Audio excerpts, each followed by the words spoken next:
ನಂಜನಗೂಡು ತಾಲೂಕಿನ ಕಸುವಿನಹಳ್ಳಿಯಲ್ಲಿ ನಿಗೂಢವಾಗಿ ನಾಪತ್ತೆಯಾಗಿದ್ದ ವೃದ್ಧೆ ಶವವಾಗಿ ಪತ್ತೆಯಾಗಿದ್ದಾರೆ. 63 ವರ್ಷದ ಶಿವರುದ್ರಮ್ಮ ಕಳೆದ 2 ದಿನಗಳ ಹಿಂದೆ ನಾಪತ್ತೆಯಾಗಿದ್ದು, ಇಂದು ಶವವಾಗಿ ಪತ್ತೆಯಾಗಿದ್ದಾರೆ.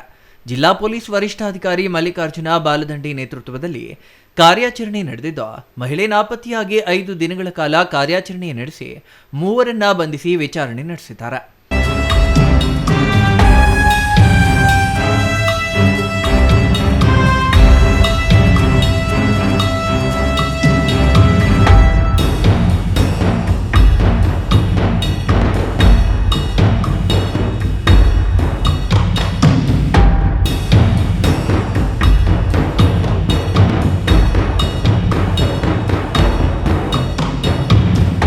ಠಾಣೆ ಇನ್ಸ್ಪೆಕ್ಟರ್ ಮತ್ತು ಅವರ ಕ್ರೈಮ್ ಸಿಬ್ಬಂದಿಗಳು ಸತತವಾಗಿ ಕಳೆದ 4-5 ದಿನಗಳಿಂದ ಪ್ರಯತ್ನ ಮಾಡಿದರು. ಈ ಒಂದು ಸ್ಪಾಟ್ಗೆ ಬಂದಿದ್ದರು. ಅರಣ್ಯ ಇಲಾಖೆ ಅಧಿಕಾರಿಗಳೊಂದಿಗೆ ಸಹಿತ ಸಂಪರ್ಕ ಸಾಧಿಸಿ ಚಿರತೆ ಏನಾದರೂ ಈ ಕಡೆ ಬಂದು ಮೂಮೆಂಟ್ ಇದೆಯಾ ಅಂತೇಳಿ ಅದನ್ನು ನೋಡಿದರು. ಸುತ್ತಮುತ್ತ ಜನರ ಕಡೆಯಿಂದ ಸಹಿತ ಸಾಕಷ್ಟು ಮಾಹಿತಿಯನ್ನು ಪಡೆದುಕೊಂಡಿದ್ದರು. ಸೊ ಫೈನಲ್ ಆಗಿ ಇವತ್ತು ಒಂದು ಖಚಿತ ಒಂದು ಮಾಹಿತಿಯನ್ನು ಆಧರಿಸಿ ಇವತ್ತು ಮುಂದಕ್ಕೆ ತನಿಖೆ ನಡೀತಾ ಇದೆ. ಸರ್ಕಾರ ಒಬ್ಬನೇ ಮಾಡಿದಂತೇಳಿ ಒಪ್ಕೊಂಡಿದ್ದಾನೆ.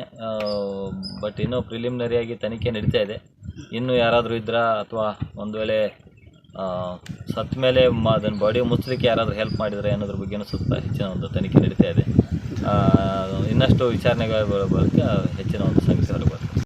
ಮಹದೇವಪ್ಪ, ರುಕ್ಕಮ್ಮ, ಮಂಜುಳಾ ಬಂಧಿತ ಆರೋಪಿಗಳಾಗಿದ್ದಾರೆ. ಮೈಸೂರು ಮೂಲದ ವ್ಯಕ್ತಿಗೆ ಸೇರಿದ ತೋಟದಲ್ಲಿ ಕಸುವಿನಹಳ್ಳಿ ಗ್ರಾಮದ ಮಹದೇವಪ್ಪ ಎಂಬಾತ ವೃದ್ಧೆಯನ್ನ ಆಕೆಯ ಸೀರೆಯಲ್ಲಿಯೇ ಕೈಕಾಲುಗಳನ್ನು ಕಟ್ಟಿ ಪಕ್ಕದಲ್ಲಿದ್ದ ಆಳವಾದ ಒಂದು ಹಳ್ಳದಲ್ಲಿ ಹೂತು ಹಾಕಿದ್ದೇನೆ ಎಂದು ವಿಚಾರಣೆಯಲ್ಲಿ ತಿಳಿಸಿದ್ದಾರೆ ಎನ್ನಲಾಗಿದೆ.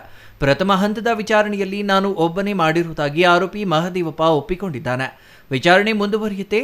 ವಿಚಾರಣೆ ಮುಗಿದ ಮೇಲೆ ಇನ್ನಷ್ಟು ಮಾಹಿತಿ ಹೊರಬರಲಿದೆ ಎಂದು ಜಿಲ್ಲಾ ಪೊಲೀಸ್ ವರಿಷ್ಠಾಧಿಕಾರಿ ಮಲ್ಲಿಕಾರ್ಜುನ ಬಾಲದಂಡಿ ಹೇಳಿದ್ದಾರೆ. Kumar, CTV news, Nanjangud.